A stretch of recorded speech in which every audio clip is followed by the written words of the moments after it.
Hola, qué gusto saludarlos. Soy Juan Sebastián Musi y esto es Mercados Fáciles en NX Noticias. Bueno, pues tenemos una semana muy movida. Como siempre hay muchísima información financiera, muchos temas que platicar y pues quiero hacer también un breve resumen de lo que ocurrió la semana pasada y cómo nos pinta esta. La semana pasada, sin duda, lo que más pesó en los mercados financieros fue pues esta nueva complicación geopolítica entre Israel e Irán. Creo que la situación, gracias a Dios, no empeoró después de, pues primero un ataque que hubo por ahí de Israel en una embajada en Damasco, luego la respuesta iraní, que al final de cuentas pues fue neutralizada, todos los drones fueron derrumbados, al parecer solamente hubo una persona herida, y pues esto se alargó, la preocupación, la tensión, la incertidumbre, hasta el jueves incluso en la madrugada. Fíjense lo impresionante y lo vulnerable que puede ser una moneda emergente como lo es el peso, que además ha sido una moneda fortísima y que por excelencia ha sido de la canasta de monedas del mundo la más fuerte en los últimos años. Pues el peso prácticamente de haber estado días antes cercano a 16.30, en la madrugada del jueves, cuando en teoría se estaba presentando de nuevo un ataque bélico, el tipo de cambio llegó hasta 18, o sea, un peso con 80 centavos. Para cuando amanecimos el viernes, gracias a Dios, este posible ataque o estos rumores o esta incertidumbre se disiparon. Sí intervinieron por ahí incluso Biden metiendo presión a Netanyahu, pidiendo pues ya un cese a las hostilidades, un cese al fuego, un cese a las respuestas, un poco tratando de calmar los ánimos. Y conforme fue avanzando la jornada, rápidamente el tipo de cambio regresó de 18 prácticamente hasta 17.30. Este fenómeno de aversión al riesgo, este fenómeno de miedo cuando existe un conflicto bélico, tiene muchas consecuencias que son como de libro de texto. Por ejemplo, el tipo de cambio se debilita, se fortalece el dólar norteamericano, no contra el peso, contra todas las divisas. Las tasas de interés, en un momento dado, sobre todo de los bonos del tesoro en Estados Unidos, se empiezan a bajar. ¿Por qué? Porque todo el mundo, con la moneda emergente en la que estaba, real brasileño, peso colombiano, peso chileno, la moneda que ustedes gusten, compran dólares, pero además comprando dólares compran treasuries, compran bonos del tesoro. Entonces los bonos del tesoro, pues evidentemente ante esta demanda, bajan su tasa de rendimiento. Tasa que había estado subiendo días antes, producto de la presión por la inflación y por todos estos discursos de miembros de la Fed y del propio Jerome Powell de que las tasas no van a bajar hasta septiembre. Entonces, este flight to quality, así se le llama, literal la traducción sería este vuelo hacia la calidad, lo único que es vender monedas emergentes y vender activos de riesgo como pueden ser acciones, incluso dentro del mismo mercado norteamericano, para pasarte a bonos, concretamente instrumentos de deuda, y para invertir en bonos del tesoro, concretamente. Entonces, otra, digamos que variable u otra respuesta ante esta incertidumbre y este miedo son los metales, concretamente el oro. El oro subió muchísimo en las últimas horas entre el lunes de la semana pasada y el viernes, pues tuvo un incremento muy importante en su precio. ¿Por qué? Porque también ante la posibilidad de una guerra, de conflictos bélicos, típicamente la gente también busca refugiarse en, además de en treasuries y en dólares, en oro. Y por eso es que subió también mucho el oro. Otra respuesta adicional, los incrementos fuertes en el precio del petróleo. El West Texas llegó a cotizarse muy por arriba de los $95, incluso rompiendo de muchas semanas el promedio que había estado rondando, diría yo, entre 77 y $79.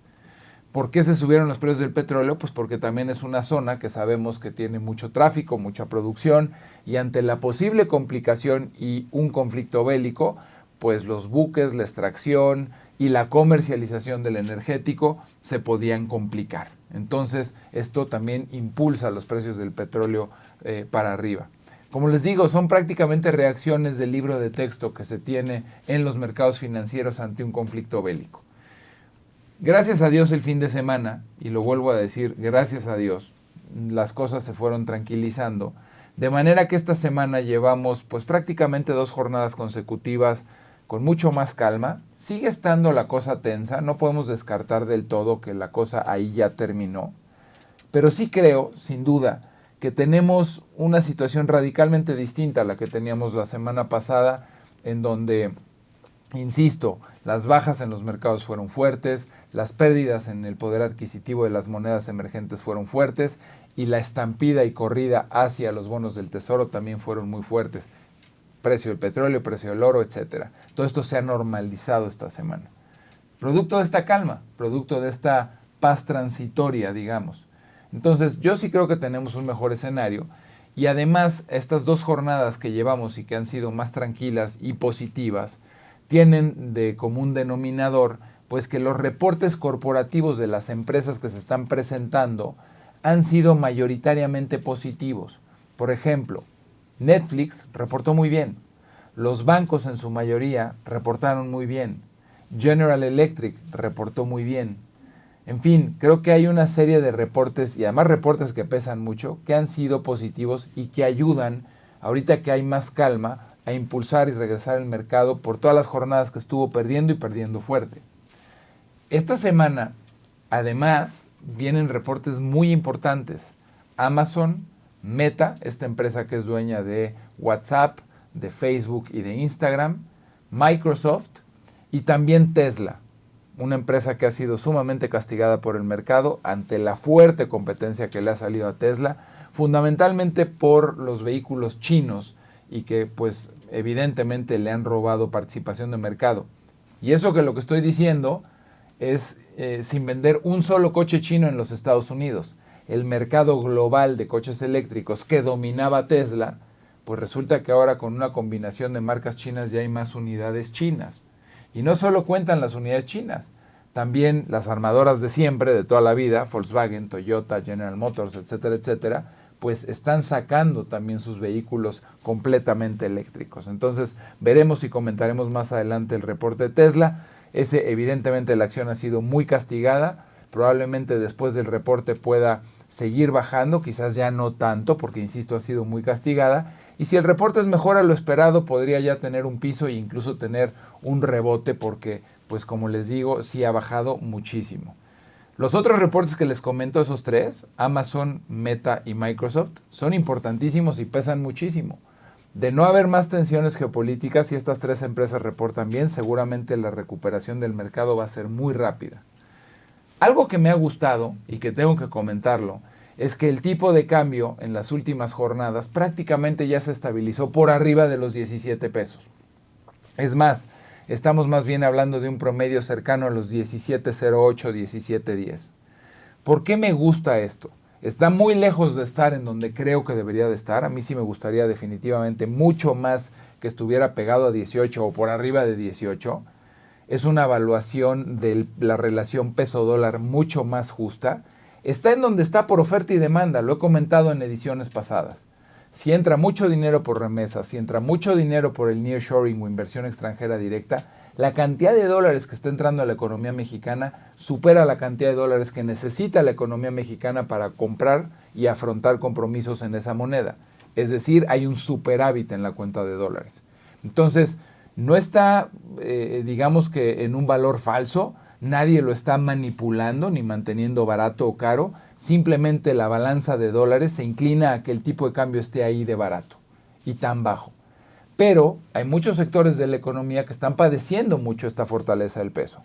Pregúntenle a los exportadores, pregúntenle a los receptores de remesas, pregúntenle al sector turismo que reciben norteamericanos y canadienses y que antes por cada dólar que cambiaban se recibían 20 pesos y hoy se reciben 16 o 17.